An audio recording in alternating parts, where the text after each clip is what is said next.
በሀገረ ጀርመን አየር ላይ የቀዘቀዘው የጸደይ ጭጋግ በሃምበርግ ከተማ ጎዳናዎች ላይ ተንጠልጥሏል። በሕዝብ በሚበዛበት የከተማዋ ክፍል ውስጥ የሚገኘው የቦሊቪያ ቆንጽላ ጽሕፈት ቤት በጸጥታ ተውጧል። የቢሮው በር ተከፍቶ አንዲት ውብ እጅግ የተቀናጣችና በራስ መተማመን የምትራመድ ወጣት ሴት ወደ ውስጥ ገባች። የለበሰችው ውድ ኮት፣ ያደረገችው የፀጉር ስታይልና በፊቷ ላይ የሚታየው እርጋታ በቦሊቪያ ዲፕሎማቲክ ቢሮ ውስጥ ላለ ማንኛውም ሰው ከፍተኛ ሀብታም ባለስልጣን ወይም የከፍተኛ መደብ አባል እንደሆነች ያስባል። በጠረጴዛው ጀርባ የተቀመጠው ሰው ሮቤርቶ ኪንታና ይባላል።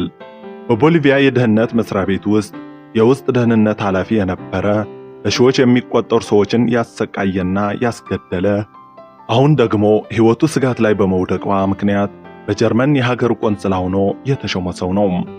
ኪንታና ሴቲቱን ሲያያት ያለምንም ስጋት ፈገግ ብሎ አስተናገዳት። ነገር ግን በጥቂት ሰከንዶች ውስጥ ያ ፈገግታ ወደ ድንጋጤ ተቀየረ። ወጣቷ ሴት ከቆዳ ቦርሳዋ ውስጥ የነሐስ ቀለም ያለው ሽጉጥ አወጣች። የዓይኖቿ እይታ አልተናወጠም፣ እጆቿም አልተንቀጠቀጡም።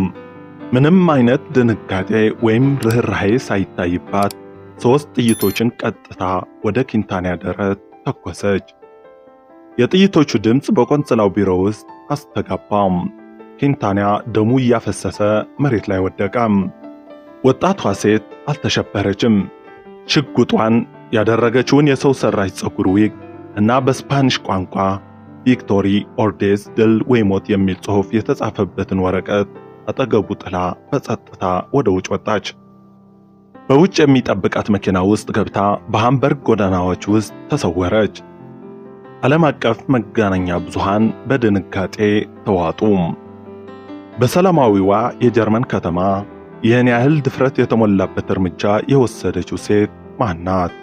ለምንስ ይህን ያህል ከፍተኛ የደህንነት መኮንን ገደለች? መልሱ አንድ ብቻ ነበር። ከ7 ዓመታት በፊት በቦሊቪያ ጫካዎች ውስጥ የታረደውን የዓለማችንን ዝነኛ አብዮተኛ የኤርኔስቶ ቼ ጉቬራን አስከሬን ያፌዘበትን እና እጆችን በግፍ ያስቆረጠውን ሰው ለማስቀጣት የተላከች የፍትህና የበቀል መልእክተኛ ነበረች። ስሟ ሞኒካ ኤርትል ይባላል። የሞኒካ ኤርትል ታሪክ አመጣጥ እጅግ አስገራሚና በቅራኔዎች የተሞላ ነው። የተወለደችው በ1937 ዓ.ም በሁለተኛው የዓለም ጦርነት ዋዜማ በጀርመን በሙኒክ ከተማ ነበር። አባቷ ሃንስ ኤርትል የሚባል ዝነኛ የፊልም ባለሙያና የናዚ ፕሮፓጋንዳ ፊልሞችን ዋና ካሜራማን ነበር። አዶልፍ ሂትለርና የፕሮፓጋንዳ ሚኒስትሩ ጆሴፍ ጎበልስ ለአባቷ ትልቅ አክብሮት ነበራቸው። በ1945 ዓ.ም የናዚ አገዛዝ ሲወድቅና አዶልፍ ሂትለር ሲሞት ሃንስ ኤርትል እንደ አብዛኞቹ ከፍተኛ የናዚ አባላት ከፍርድ ለማምለጥ ቤተሰቡን ይዞ ወደ ደቡብ አሜሪካ ሀገረ ቦሊቪያ ተሰደደ። ሞኒካ ያደገችው በቦሊቪያ ዋና ከተማ ላፓዝ በባላባታዊና እጅግ ሀብታም በሆነ አካባቢ ውስጥ ነው። አባቷ በገዛው ትልቅ የእርሻ መሬት ላይ በየሳምንቱ መጨረሻ ትላልቅ ድግሶች ይዘጋጁ ነበር። በእነዚህ ድግሶች ላይ ከጀርመን አምልጠው የመጡ የቀድሞ የናዚ ባለስልጣናት፣ ወታደሮችና የኤስኤስ አባላት ይሰበሰቡ ነበር። ከነዚህ ሰዎች መካከል አንዱ የሊዮን ጨካኝ ወይም ደግሞ ቾር ኦፍ ላይን እየተባለ የሚጠራው በፈረንሳይ በሺዎች የሚቆጠሩ አይሁዶችና የነጻነት ታጋዮችን ያሰቃየውና ያስገደለው ክላውስ ባርቢ ይገኝበታል። ክላውስ ባርቢ የሞኒካ አባት የቅርብ ወዳጅ ስለነበረ ሞኒካን እንደ ራሱ ልጅ አድርጎ ያያት ነበር። ሞኒካ እሱን አጎት ክላውስ እያለች ነበር የምትጠራው። ነገር ግን ሞኒካ እያደገች ስትሄድ የአባቷና የአጎቶቿ አመለካከት መቃወም ጀመረች። በላፓዝ ጎዳናዎች ላይ የሚኖሩትን የቦሊቪያ ተወላጆች ወይም ደግሞ የአንዲያን ህዝቦች አጸያፊ ድህነት፣ የባለስልጣናቱን ጭካኔና መበዝበዝ ስትመለከት ቁጣዋ እየገነፈለ መጣ። በ18 ዓመቷ ከአንድ ሀብታም የጀርመን ቢዝነስ ሰው ጋር ተጋባች። ነገር ግን ያ የቅንጦትና የሀብት ህይወት ሊያረካት አልቻለም። ከጥቂት ዓመታት በኋላ ትዳሯን ፈታ፣ የቤተሰቦቿን ሀብት ጥላ በድሆችና በጭቁኖች ጎን ለመቆም ወሰነች። የናዚ አባቷን አርማና አስተሳሰብ ወርውራ የግራ ክንፍ አብዮተኛ ሆነች። በ1960ዎቹ መጋባደጃ ላይ ደቡብ አሜሪካ በአብዮት እሳት እየነደደች ነበር። አርጀንቲናዊው ሐኪምና አብዮተኛ ኤርኔስቶ ቼ ጉቬራ በካስትሮ መሪነት በኩባ ያከናወነውን አብዮት በደቡብ አሜሪካ ለማስፋፋት ወደ ሀገር ቦሊቪያ ጫካዎች ገባም። ዓላማው የላቲን አሜሪካን ገበሬዎች በማንቃት ጭቁን አገዛዞቹን መገርሰስ ነበር። ሆኖም በ1967 ዓ.ም በሲአይኤ የቅርብ ክትትልና ድጋፍ የሚንቀሳቀሰው የቦሊቪያ ጦር የቼ ጉቬራን እንቅስቃሴ ከበበው። በጥቅምት ወር 1967 ዓ.ም ቼ ጉቬራ ቆስሎ በላሂጉዌራ መንደር ውስጥ ተማረከ። በሚቀጥለው ቀን የቦሊቪያ ፕሬዝዳንትና የደህንነት አዛዦች ባስተላለፉት ትዕዛዝ መሰረት ያለምንም ፍርድ በጥይት ተደብድቦ ተገደለ። በወቅቱ የቦሊቪያ የደህንነት ኃላፊ የነበረው ሮቤርቶ ኪንታኒያ ግን በግድያው ብቻ አልረካም።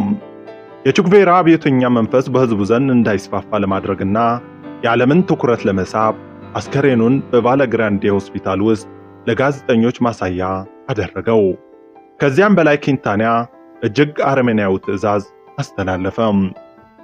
የቼ ጉቬራ ሁለት እጆች በግራይንደር እንዲቆረጡና በመስታወት ዕቃ ውስጥ በፎርማሊን ፈሳሽ ተዘፍቀው እንዲቀመጡ አደረገ። ዓላማው የጣት አሻራውን ለኤፍቢአይ መላክና አብዮተኛውን ማዋረድ ነበር።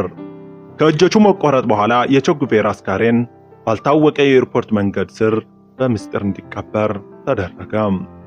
ይህ ዜና በዓለም ዙሪያ ያሉ አብዮተኞችን አስቆጣ። በቦሊቪያ ከተሞች ውስጥ በምስጢር ለሚንቀሳቀሱ ወጣቶች ደግሞ ይህ ድርጊት የክብረትና የታሪክ ውርደት ነበር። በሞኒካ ኤርትል ልብ ውስጥ የተቀጣጠለው ቁጣ ወደ አንድ የጸና ዓላማ ተቀየረም። የቼ ጉቬራን አጽም ያዋረዱና የገደሉት ሰዎችን እያንዳንዳቸውን ዋጋውን ማስከፈል። ሞኒካ ኤርትል የቦሊቪያ ብሔራዊ ነጻነት ሰራዊት ወይም ደግሞ ኢኤልኤን ከተባለው የታጠቁ አማጽያን ቡድን ጋር ሙሉ በሙሉ ተቀላቀለች። ውብ ልብሷንና የከተማ ሕይወቷን ጥላ የወታደር ዩኒፎርም ለበሰች። የውጊያ ስሟ ደግሞ ኢሚሊያ ተብላ ተሰየመች። ሞኒካ በቡድኑ ውስጥ ተራ ተዋጊ ብቻ አልነበረችም። ባላት ከፍተኛ የማሰብ ችሎታ፣ ቋንቋዎች የመናገር ብቃትና የከተማ ውስጥ እንቅስቃሴ ዕውቀት ምክንያት የቡድኑ ዋና አስተባባሪና የደህንነት መሪ ሆነች። በጫካ ውስጥ ጠመንጃ ግድማ ከወንዶች እኩል ተዋጋች። የቆሰሉትን አከመች። የመሳሪያና የገንዘብ አቅርቦትን አስተባበረች። የሀገር ቦሊቪያ ሰራዊት የአማጽያኑን መሪዎች እየያዙ እየገደሉና እያሰሯቸው የቡድኑ የጀርባ አጥንት ሆና የቀረችው ሞኒካ ኤርትል ነበረች። በዓይኗ ፊት በርካታ ጓደኞቿን በሮቤርቶ ኪንታኒያ መሪነት በተካሄደው አደን ተገደሉ። በዚህ ጊዜ የኢኤልኤን ከፍተኛ መሪዎች አንድ ውሳኔ ላይ ደረሱ። ሮቤርቶ ኪንታኒያ በሠራው ወንጀል ምክንያት የሞት ፍርድ ተፈርዶበታል። ይህ ፍርድ የማስፈጸም ከባድና አደገኛ ኃላፊነት ለሞኒካ ኤርትል ተሰጣት። ኪንታኒያ በበኩሉ በቦሊቪያ ሕይወቱ አደጋ ላይ እንደወደቀ በመረዳት አገርን ለቆ እንዲወጣ ከመንግስቱ ጋር ተስማማ። የቦሊቪያ መንግስት በምዕራብ ጀርመን ሃምበርግ ከተማ የቦሊቪያ ቆንስል አድርጎ ሾመው።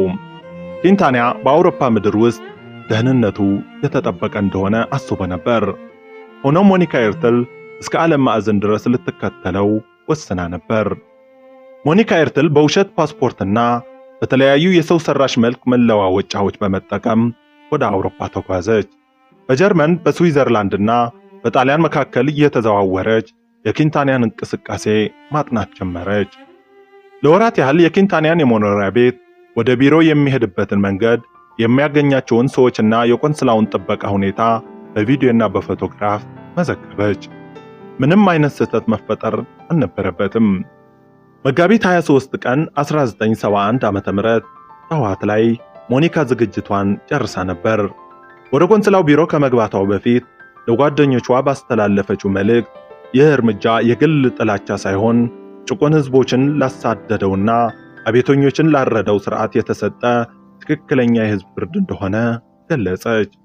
በቆንስላው ቢሮ ውስጥ የተኮሰቻቸውን 3 ጥይቶችን የኪንታኒያን ሕይወት ብቻ ሳይሆን የላቲን አሜሪካን የፖለቲካ ታሪክ ቀየሩት። የቼ ጉቬራን እጆች ያስቆረጠው ሰው በጀርመን ምድር ላይ በደም ተነከረም። ሞኒካ ከአውሮፓ ፖሊሶች አምልጣ በድብቅ ወደ ደቡብ አሜሪካ ተመለሰች። በወቅቱ ኢንተርፖል በዓለም አቀፍ ደረጃ እጅግ አጥብቆ ከሚፈልጋቸው ሰዎች መካከል የመጀመሪያው ሆና ተመዘገበች። ወደ ደቡብ አሜሪካ ከተመለሰች በኋላ ሞኒካ ኤርትል እጇን አልሰጠችም። የቦሊቪያ ወታደራዊ አምባገነን መንግስት እሷን ለመያዝ ሚሊዮን ዶላሮችን መድቦ ነበር። ሆኖም እሷ የበለጠ አደገኛና ትልቅ ፕሮጀክት አቀደች።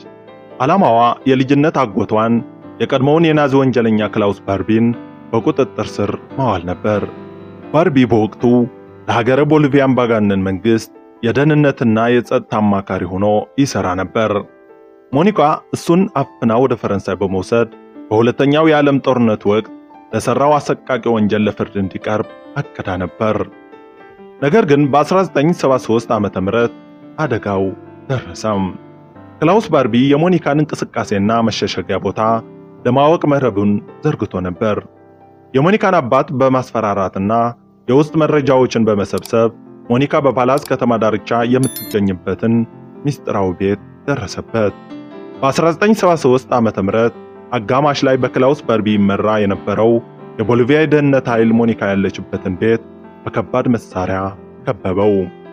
ሞኒካ እጇን እንድትሰጥ ተጠየቀች።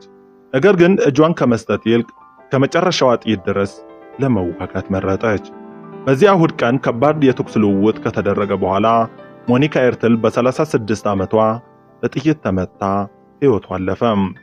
የቦሊቪያ መንግስት አስካሬኑን እንኳን ለአባቷ ለመስጠት ፈቃደኛ አልነበረም። የመቃብሯ ቦታ ለሕዝብ መታሰቢያ እንዳይሆን ተሰግቶ ያልታወቀ ምስጢራዊ ቦታ በሌሊት እንዲቀበር ተደረገ። የሞኒካ ኤርትል ታሪክ የጽናት የደምና የፍትህ ፍለጋ ታሪክ ነው። ከጀርመን ከፍተኛ ሀብታም ቤተሰብ ተወልዳ የናዚ ፕሮፓጋንዲስትን አባትና የቅንጦት ሕይወትን ጥላ የላቲን አሜሪካን ጭቁን ሕዝቦች የተቀላቀለች ብቸኛ አብዮተኛ ነበረች።